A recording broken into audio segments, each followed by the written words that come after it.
You ready to let the dogs out? What? Do what? From the All Indiana Podcast Network. Join Pet Pals TV's Patty Spitler as we celebrate our furry friends. Cats, dogs, and all the critters in your family. Celebrate the bond between pets and people and meet Hoosier heroes saving four-legged lives. I love it. Good. I'm glad. It's the Positively Patty podcast. I can't wait anymore. Me neither. Now, your host, here's Wish TV contributor Patty Spitler. Positively Patty podcast. An emergency. Something's going on. The sirens are going off. The tornado's coming in. There's a fire down the street. You have got to leave your house. What about your pets? And we'll find out about all the critters that might be under your care. What should you do to be prepared? Tom Doc joins us, so stay tuned. Your day moves fast. Your news should too. That's why there's a new and improved Wish TV app bringing you more local news, breaking alerts, live streaming, weather forecasts, radar, and Indiana sports all in one place. Customize your news feed to see the stories that matter most to you and get the information you need when you need it. Download the new and improved Wish TV app today on iOS or Android and take News 8 with you everywhere. And now on the Positively Patty podcast, we have Tom Doc. Tom Doc, certified veterinary journalist, also Noah's Animal Hospital. You are the communications manager. That's very good, yep. Well, you have so many titles. And also with Pet Pals TV, he is our investigative reporter. We're going to combine all of those separate styles and separate titles and put it all together for what we've been watching in the news. Evacuations, of course, hurricanes everywhere right now, and we see, all the people are leaving. That's good. What happens to all the pets? And let's translate this into what might happen if there's a fire, if there's an emergency, a tornado in the Midwest. For some reason or another, you have to leave your house. What do you do about your pets? What can you do to be prepared? Tom Doc, take it away. What do we do to be prepared for an emergency with our pets, which for many of us, including me, they're not just pets, they're family. They're absolutely family. And I think no matter which family you go to, more than 80, almost 90% of us now look at our pets, dogs, cats, snakes, etc., as family. And then let's even think about livestock. Horses. Yes. You know, many people are very bonded to their horses. Yes. Their chickens, their ducks. So we need to be thinking about all of these animals. You said something earlier about what do you do with the pets? And let's take a history lesson real quick. Let's go all the way back to 2005, Hurricane Katrina. The video was terrifying. You saw the little boy with the little white dog refused to get on the bus unless you put the dog down. Okay? Yes. That's true. And I understand. Sometimes they do not let pets, when they're rescuing people, for even some shelters for people, don't let the pets come in. Okay, I get it. But for those of us, again, that love pets, it's like, what do we do? Go. Well, thankfully, a couple years later, the PETS Act was enacted by the federal government. Basically, it's the Pet Evacuation Transport Standards, and that is basically to say that if you're a state and you have a natural disaster, you have to make a plan for people with their pets and their livestock. So there has to be some option for them, some shelter somewhere. Now, it could be pet-friendly hotels. It could be just going to your family members, in state further away from the coast or away from the tornado area. But you're absolutely right. A lot of shelters say we can't take the pets, and it's for good reason. Allergies. It's you don't know how pets are going to react around one another. And they're stressed too. So you might, they like the family members, but they may not like strangers. So I get it. Yeah. But still, it's just upsetting all the way around. Well, have a plan in place depending on where you're located, right? So we're here in Indianapolis, Midwest. We're unlikely to get hurricane damage, but we could get flooding.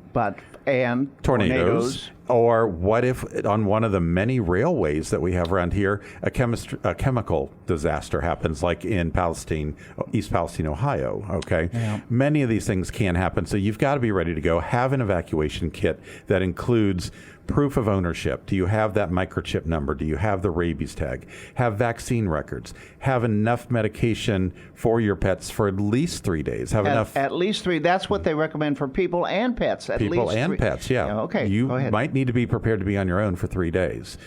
Food for 3 days. Water. If you are going into a shelter, if you're going into a hotel, take cleaning supplies. Be a good citizen. Don't let your dog, they're stressed. They might have diarrhea. Clean up, right? Take the poop bags along as well. Things that'll make your dog calm down or your cat calm down. Their favorite blanket, their favorite toy. That's a great idea. Treats that you can encourage them with. Things to keep them busy during these times when we're in the shelter. And as you mentioned, I thought about that too, the larger animals. And I know we both are addicted to watching things online. Did you see the 3 dogs that were leading the horses through the water? I did see that. It was either labs or golden retrievers. Yeah. It's been a couple, probably last week. Yeah. But they were leading the horses through the water, and hopefully it turned out. We didn't see the end result. But it's upsetting for people, and it's upsetting for everybody. I mean, everything on the planet has something to. So do the best you can. I always say this is a cliche: better safe than sorry. Try the best you can to be prepared. What else do we need to do? Well, talk with your veterinarian ahead of time, right? Okay. Get copies of those vaccine records. Get copies of the rabies certificate. That way you have them and you're not scrambling for the originals. Again, ask for a little bit more medication. Some of these disasters we know about ahead of time. We knew a week ahead of time that Milton was on its way in, or maybe 5 days ahead of time. Right. But we don't know if a tornado is going to hit a lot of times. Yeah. But your veterinarian's going to work with you, especially if they know something's coming, and they might give you more medication so you have a little stash, especially if your animal needs it on a daily basis. Right, and keep in mind the age of your animal too. For instance, my Stewie is very old. He requires different to take care of him. I can't talk about it. It gets me upset. But, and Harry is a lot easier to transport for many reasons.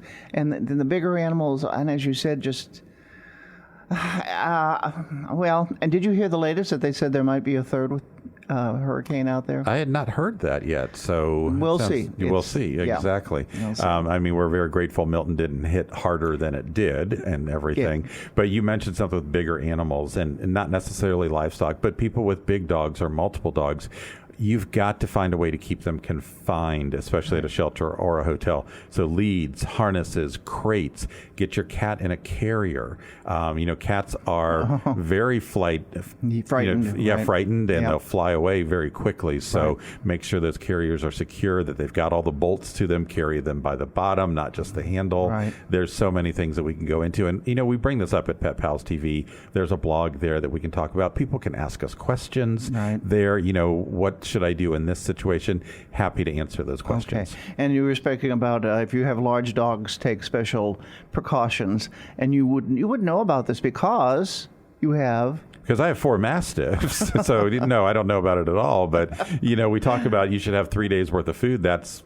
For me, that's half of a 27-pound bag. So, I always have an extra bag sitting around. As I open one, a new one's coming in on the shipment the next week or so. So, we've got to get that, stay in stocked up with. And them. I've seen your puppies, and they're not starving. They're doing very well. No.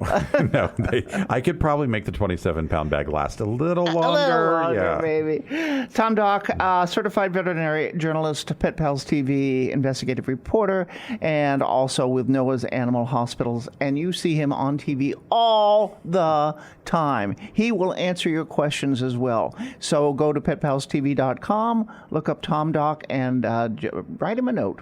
And also tell him how wonderful he is. How about that? Well, I love compliments. That's actually great. But I'm so thankful to be here. I love communicating and educating with people. So seriously, if you've got that question, I'm happy to answer it. If somebody else has that question too. Yes.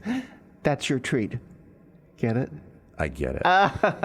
Okay, Tom Dock, thank you so much. Again, go to petpalstv.com. You can see Tom's videos and also ask him questions if you want. And again, you can praise him a little bit if you'd like to, too. That's his pat on the head. Thank you for joining us. Positively Patty Podcast. Discover more pet-friendly stories at petpalstv.com and stay with Wish TV online at wishtv.com and when you follow Wish TV on Facebook. Be sure to like and subscribe to this podcast and discover more great podcasts from the All Indiana Podcast Network now at allindianapodcastnetwork.com.